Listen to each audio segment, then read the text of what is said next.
It's a Mailbag Monday, and we're getting questions about Jaylen Brown and people inadvertently making the case to trade Jaylen Brown to Brooklyn, plus questions about Colin Sexton and Enes Kanter. Oh, God.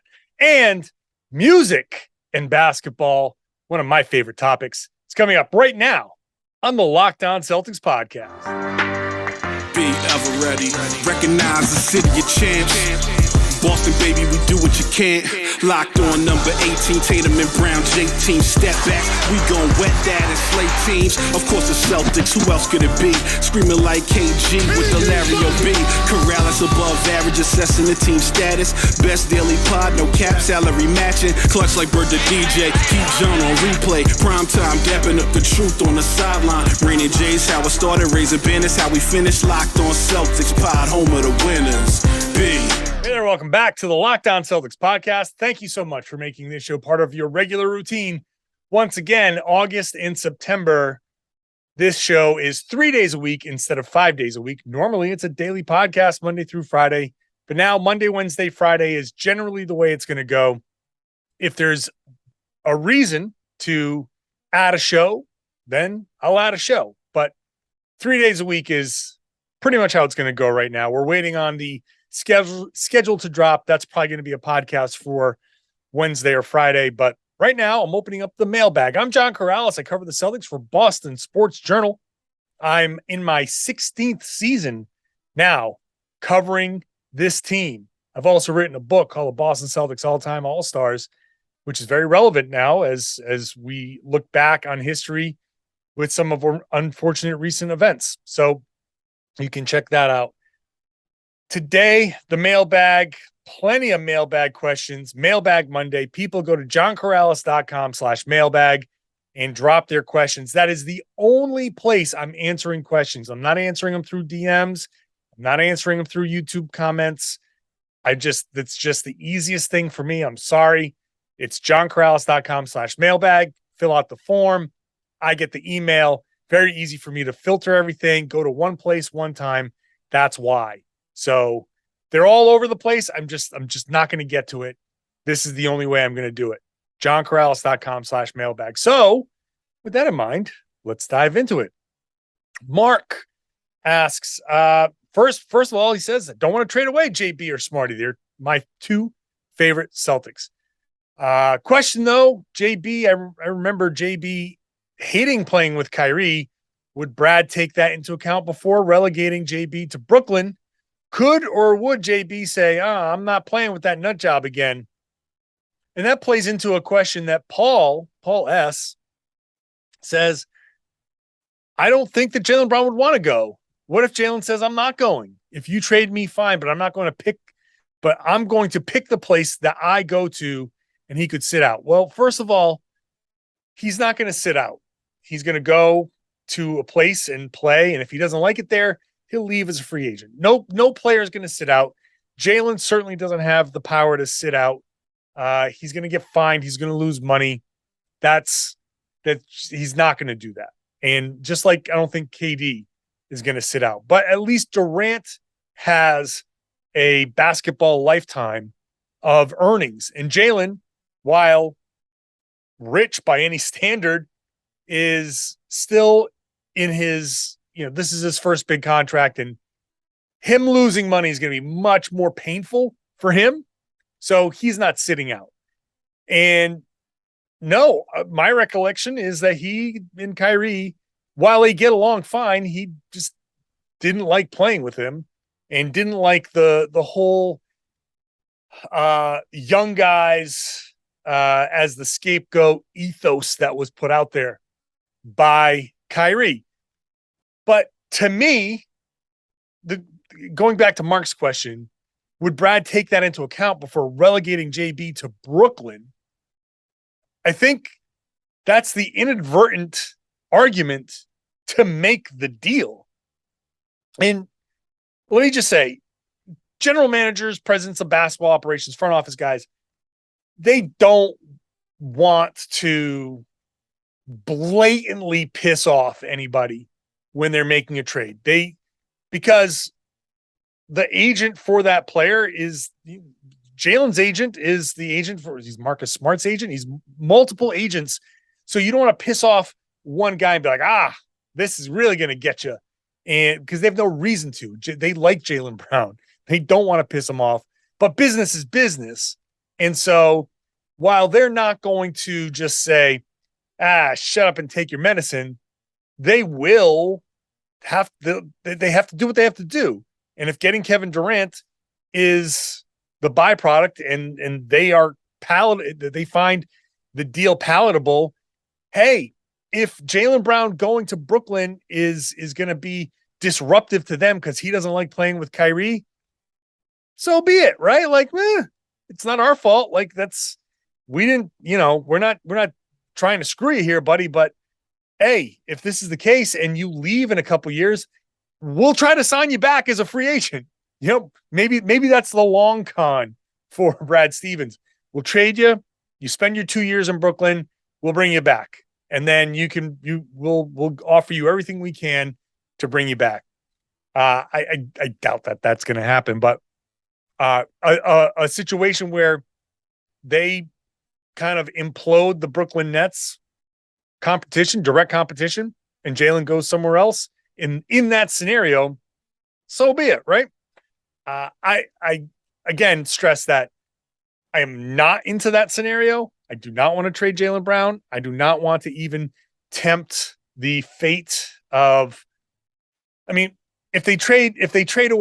Brooklyn trades away Kevin Durant, they might just trade away Kyrie anyway. So this might all be moot, but I didn't even want to go down that road. I want to keep Jaylen Brown. I like Jaylen Brown. I think Jaylen and Jayson are great together. I think there's still a ton of untapped potential. We might have only seen 60 to not even 70%, 65% of what Jaylen Brown and Jayson Tatum can be together. Like that is, there's so much more for what they can be together. So, but no, Brad is not going to take that into account. He's not, and Jaylen is not going to sit out.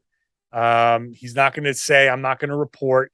He's not going to do any of that stuff. I think there's some NFL stuff that people say, hey, that happens in football, and maybe it happened in basketball. No, none of that stuff. Another Kevin Durant question in this particular segment. Jameson says, I think it's a bad idea. My question is, if all of these people say KD is so great, how come he didn't win a single game in the playoffs last season? He even had Kyrie with him. He's a year older.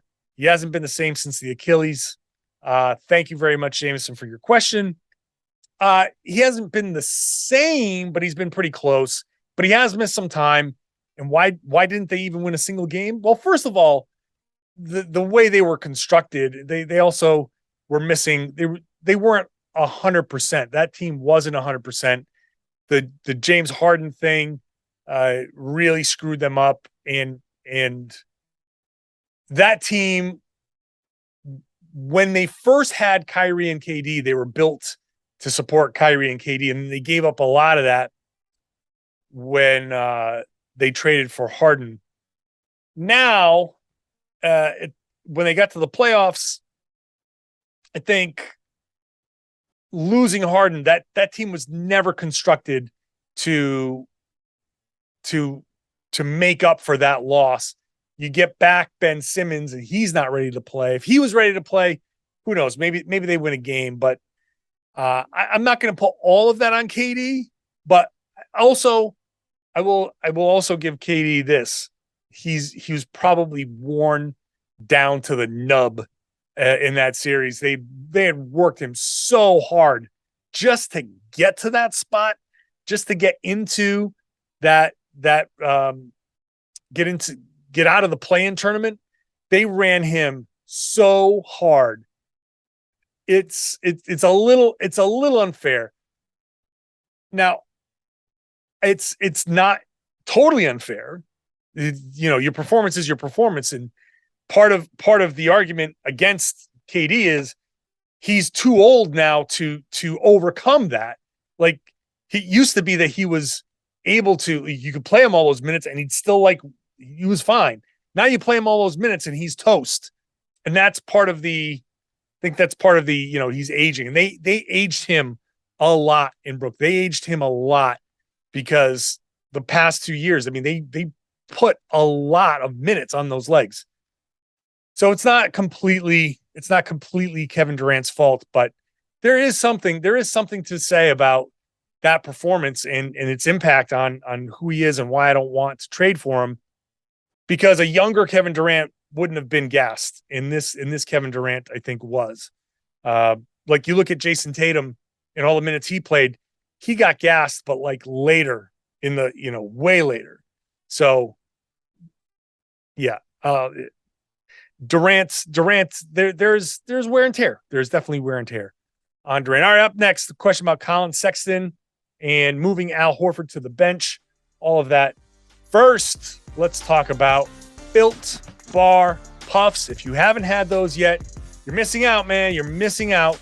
And there's this awesome new flavor, cookie dough chunk puffs. So you get the light chewy texture, the marshmallow element which is what the Built Bar Puff is, marshmallow, real chunks of cookie dough covered in 100% chocolate. And you're thinking, well, John, why would you make me want to eat this? It's clearly not good for me. I say, hold up, 160 calories, 15 grams of protein in there.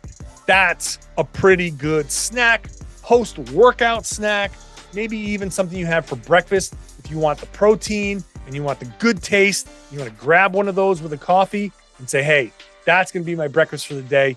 You get plenty of protein in there to start your day off. Perfect. So go to Built.com, snag a box for you, snag it for the whole family. I've told this story before, but I gave Built Puffs to a 13-year-old, and he grabbed it and ate half the box. So if a 13-year-old thinks it's delicious, then you know it's delicious. So go to Built.com. You can use the promo code LOCKED15. You'll get 15% off every single order. So try the new cookie dough chunk puff. If you see something else you like, you can pick that up. If you're not sure, try it. Try one box. You don't have to buy 10 boxes. You can use the promo code locked on 15 to get 15% off your order every single time at Built.com. Hey, thank you for making Locked On Celtics your first listen every day. Make Locked On NBA your second listen. Rotating hosts all week long. I host on Wednesdays with Jake Madison of Locked On Pelicans. We always have a lot of fun there. I'm hoping this week we get lucky and we get the schedule release podcast. That'd be fun. But whatever it is, Locked On NBA is a great second listen. Get my thoughts on the league as a whole and get a fun rotating host all week long. Find Locked On NBA wherever you get your podcast, wherever you found this one. That's where you'll find that one. Ted, let's dive back into the mailbag. Ted says Colin Sexton is still available, which shows there isn't too big of a market for him. What are your thoughts on a trade including Derek White and a pick for Sexton? The problem is that Sexton is a restricted free agent, and that's still a free agent. So he is technically unsigned. So in order to trade for him, he has to sign his qualifying offer. And that would make him an unrestricted free agent next year. But if he signs the qualifying offer, which I don't know what that is, but it's a low number. If he signs that, then the Celtics can trade for him, because that's a contract that's technically part of his original contract, his rookie deal. But because he's a restricted free agent, you would actually become a sign and trade. Because if he doesn't want to sign that qualifying offer and he wants to make $20 million, $25 million, it's going to have to be a sign and trade, which the Celtics can't do because they're, I think, already over the hard cap line. So that trade wouldn't even be allowed by the league. And even if they're not there, I got to look at the number again, but I'm almost positive they've blown past that tax. Yeah, they've blown past it. What am I talking about? They've blown past that. So it would be an illegal trade. The the league would not allow it. They'd be hard capped by it, and thus, since they're over the hard cap line, a sign and trade is impossible at this point.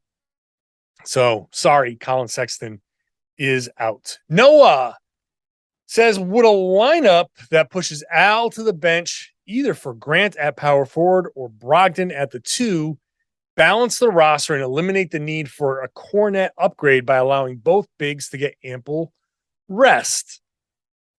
I see what you're saying here. I think you'd still need a third big. And so either you're willing to go into it with Kornet, or you're still going to need to upgrade that spot. So I don't think moving Al to the bench changes a whole lot. Now, it could reduce the necessity for Kornet. You can say, hey, we're just going with a straight Horford and Robert Williams. They back each other up. Rob starts, Al comes in for him. When Al comes out, Rob comes in for Al. But I think realistically speaking, the Celtics have seen success with both of those guys in the lineup. So even if Ime says, you know what, I'm going to go with a different starting lineup, be it Brogdon at the 2 or Grant at the 4, even if he says that, there's still going to be plenty of minutes where they play together. And there is going to be a need for another big to come in. And maybe Grant is that option, but I think Grant playing on the perimeter was also pretty effective. I think we're still going to see the same roster needs. So I don't think that does exactly what you think it would. It changes the formula a little bit, but not by a ton. Patrick says, barring a Durant trade, it seems like the roster is set outside of the spots at the end of the bench. Seems like Ime will run back the starting lineup, but I'm curious where you think he will go from there. Are there certain role players or pairings of role players who you think would better complement Tatum and Brown? For example, Tatum with shooting, like Horford, Grant, Pritchard, or Brown with playmakers, Brogdon, White, Time Lord. The first thing that I'm looking forward to is the Malcolm Brogdon, Jaylen Brown pairing. I think you can see a lot of second quarters start. They had been starting a lot of second quarters with Jaylen Brown and bench units. So why not try Jaylen Brown and Malcolm Brogdon together? Jaylen and Brogdon, that gives a ball handler. It gives Brogdon some time at the point guard. He'll play a lot of positions, but getting him some time at point guard to run pick and roll, and you could run start the second quarter with Jaylen, Brogdon, and Rob, and have that lob threat, have Brogdon as a deadly shooter, Jaylen as a deadly shooter, and then you go from, and then you can add playmaking, some other playmaking around there. Maybe you go with Derek White a little bit there. But that 3, that Brogdon, Jaylen, Robert Williams, starting second quarters will be interesting. I think, some shooting. I do like that idea from Patrick of Tatum with Horford and Grant and some other shooting. I mean, that could also be, Gallinari. But the combinations of role players is more like adding Malcolm Brogdon to the second unit, 1 star plus the second unit, but now you add Brogdon in that second unit. That's going to be a real interesting scenario. And then, Gallinari, how does he affect things, especially during the regular season, with his shooting? And so you run pick and pop. They run a horn set where every basketball team runs a horn set. You put 2 guys, one at either side of the free throw line, and Jayson Tatum at the top, Horford at 1 on one end of the free throw line, Gallinari at the other end of the free throw line, 2 spacers out in the corners, and you just kind of run a variety of picks there, pick and pop. And, the defense is going to have to make some decisions. And with enough spacing, Jayson's going to have some room to work. So I think that's going to be an interesting kind of combination there too. So I like that. I like the Tatum with shooting, Jaylen with playmaking, but the Brogdon combination, like starting the second and fourth quarters with Brogdon plus one of the stars, is going to be, I think, significantly different than what the Celtics were doing this past season. And let's get, we'll come back with some more fun questions, except for the one about Enes Kanter. I don't know. I've been biting my tongue about Enes Kanter. Maybe I should say what I got to say. I'll do that in a minute. Before we jump back into the mailbag, I want to thank everybody. Last week's show, I totally missed it. Last week's Monday show was our 1,500th episode, 1,500 episodes. Now, that's not that many on YouTube. So those of you watching, this counts all of the, just from day one, from the Rain and Jays with me and Jay King. It's almost like the NBA counting its old BAA days back in 1946. But I want to thank everybody. 1,500 episodes, and the numbers are incredible. Like just audio only. Last year to this point, it was like 1.2, 1.3 million, somewhere there. Now we're up like about 2.1 million. So year to year, there's significant growth in the podcast. So, and that's not even counting the YouTube. As far as the YouTube goes, just found out word that we are, the Locked On Celtics is the 8th most watched YouTube channel on the network, which is pretty great because we were a little later launching. We're just ahead of the Lakers. This is super important. We're just ahead of the Lakers. You cannot let the Lakers have more views than Locked On Celtics. So just make sure, like later on when I ask you to share the podcast, like, take it to heart. Spread the word. Like, don't do it for me. Do it for like everything Celtics. You cannot lose to the Lakers in anything. We cannot lose to the Lakers. So let's extend that lead over Locked On Lakers. Can't have that. All right, let's get into these questions here. Final 3 questions. Jesse, John, did you watch the Enes Kanter interview on Reason TV? Really sheds light on what he went through, especially with his time with the Celtics. So I kind of, be honest, I skimmed through it. I skipped a lot of the early history parts. I saw some of the stuff about the Celtics. I've seen a bunch of his interviews. Here's what I got to say about Enes Kanter. Like I agree with a lot of what he has to say. I really do. Like I think he's taking some admirable stances. I think that his stances against, obviously, tyrannical leaders, these dictators that he's had to deal with in Turkey. Like, yeah, I appreciate everything he has to say. I appreciate the stances that he's taking. However, the number one quality that I hate in people is being disingenuous. When you say something that you know is not true, but you're going to say it anyway. That's why I hate the debate shows. That's why I'm not congratulations for Stephen A. Smith for being like at the top of his game and the top of that industry. That's just not something I want to watch. That's not something that I can't stomach that. But I'm not that audience, right? I don't like disingenuous people, and maybe like more so like sports talk radio people is where it really bugs me. When you take a stance, it's not true, or you're exaggerating, that bugs me. So this applies to Enes Kanter in that he knows that he's not out of the NBA because of his stance on China. He's not out of the NBA because of his political stances. He's out of the NBA because he's not a good NBA player. He's out of the NBA because you can't have him defend a pick and roll. Because any team that puts him in a pick and roll is going to score basically every time.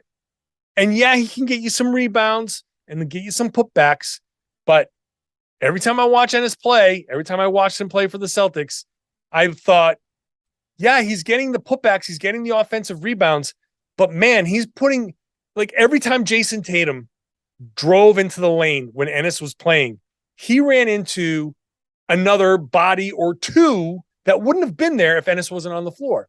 So that made shots more difficult, but Enes was right there clogging the lane. And because he was in there and the shot missed, he got the putback. So it looks like Enes is putting it back. You're like, wow, look at all these offensive rebounds he's getting. But he's as responsible for the misses sometimes as the defense. And he can't go on. He can't guard a pick and roll. He knows that he doesn't belong in the league because all he has is minimum contract. Once you're a minimum player, you know that you're on the cusp of not being in the league. Once you're a minimum player, once all you can get is the minimum, then at some point, you don't even command that. Like, the next step is no contract at all. And I'm sorry that Enes is 29 and he still feels like he's in his prime. You're just not good enough to be in the NBA. And that's the bottom line. And to say I'm not in the league because of the stance that I took, it's false martyrdom. You're trying to make yourself look better because you say, oh, look at how special I am.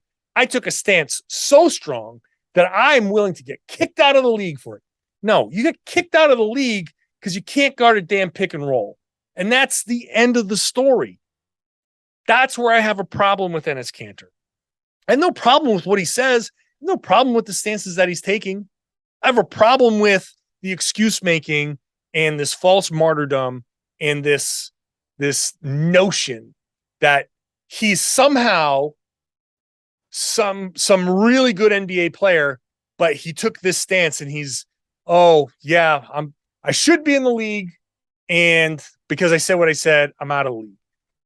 I tell you what, if he didn't say a damn thing, if he fell in line and wore Nikes and didn't say a damn thing, you know where he'd be?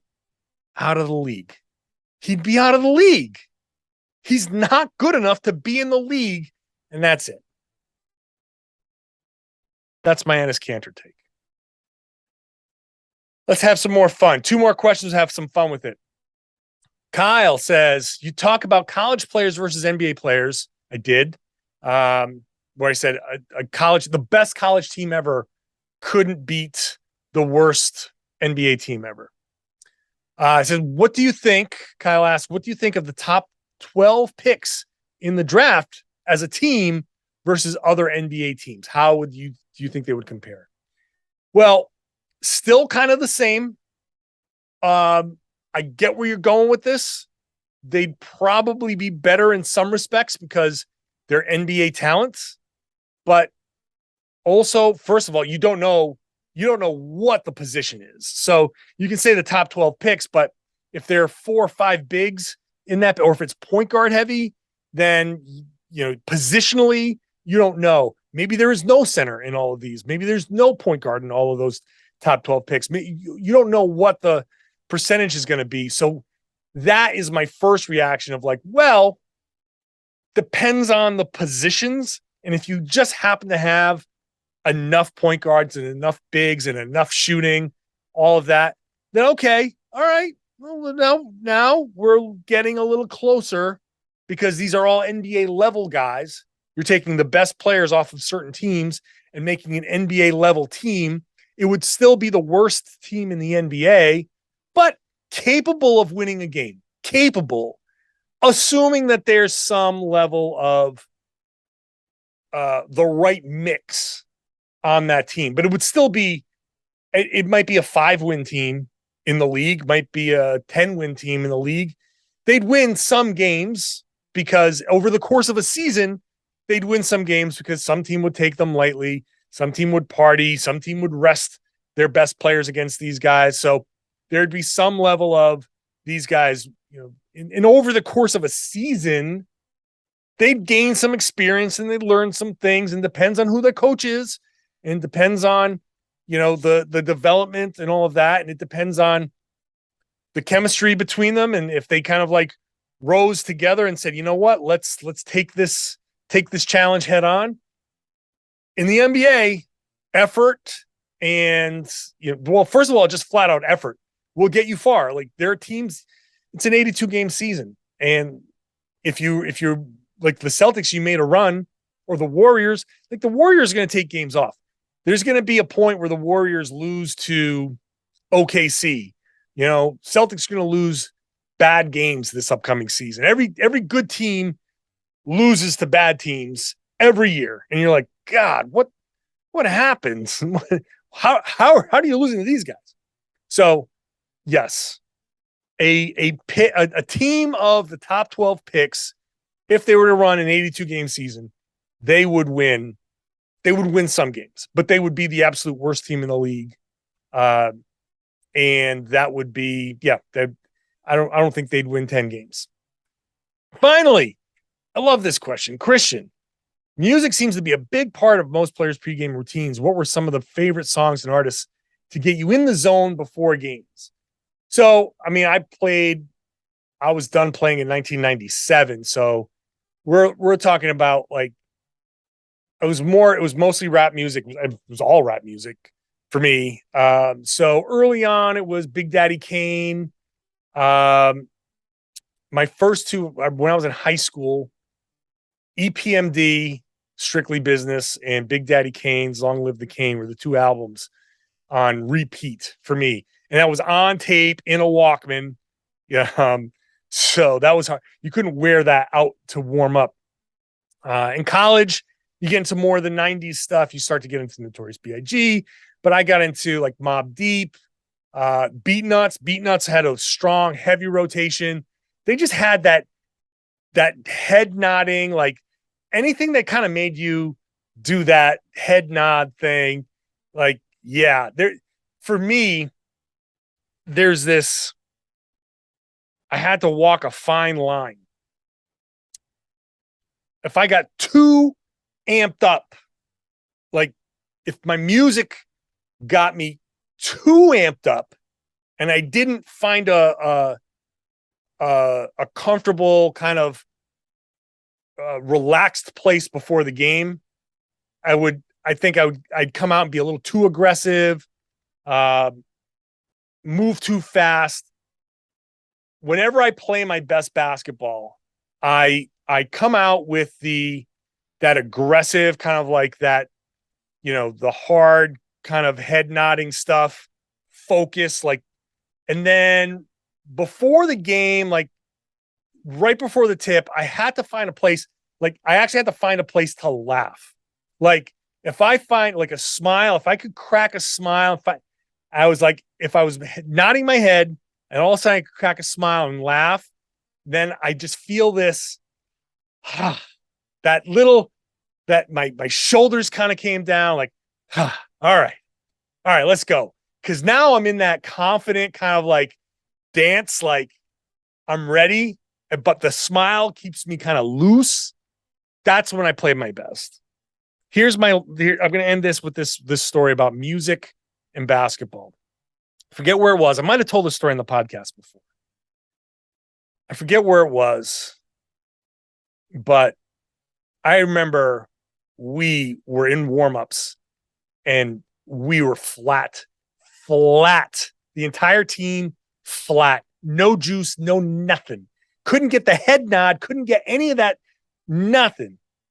I remember sitting on the bench as like layup lines or whatever were going on, and I'm tying my shoes, and one of my teammates is next to me, and I was like, we are going to get our asses kicked tonight.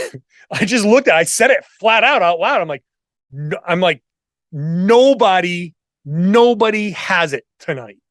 And he looked back at me and he was like, yeah, I think you're right. Like, this is bad.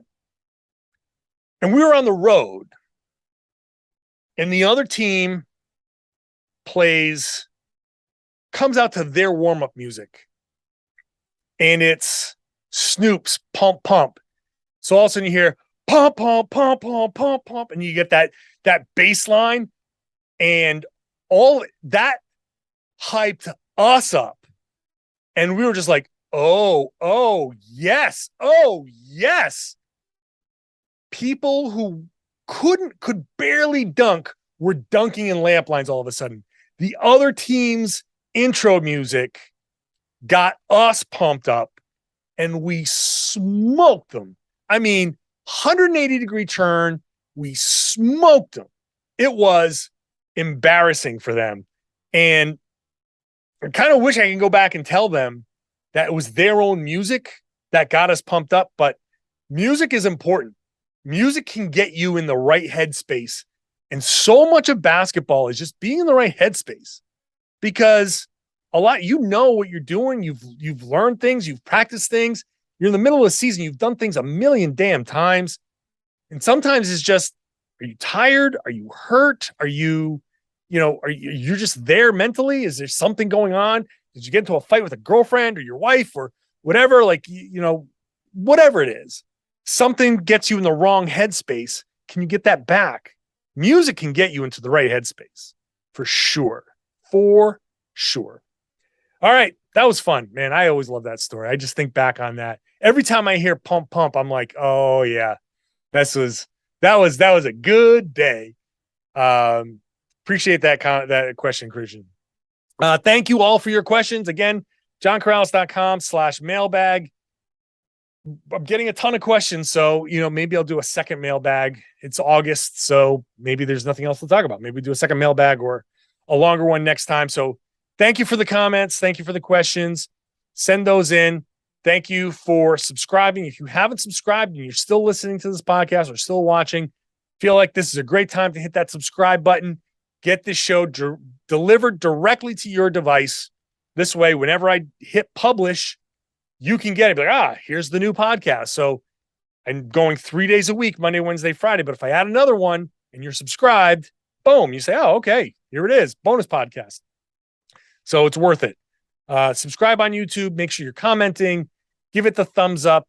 Smash that like button every time a new show drops. Feed the algorithm. But mostly, and I say this again, share the podcast. Tell everybody. Tell your friends, your family, your neighbors, everybody that they should be listening to and watching the Locked On Celtics podcast right here on the Locked On Podcast Network. Your team every day.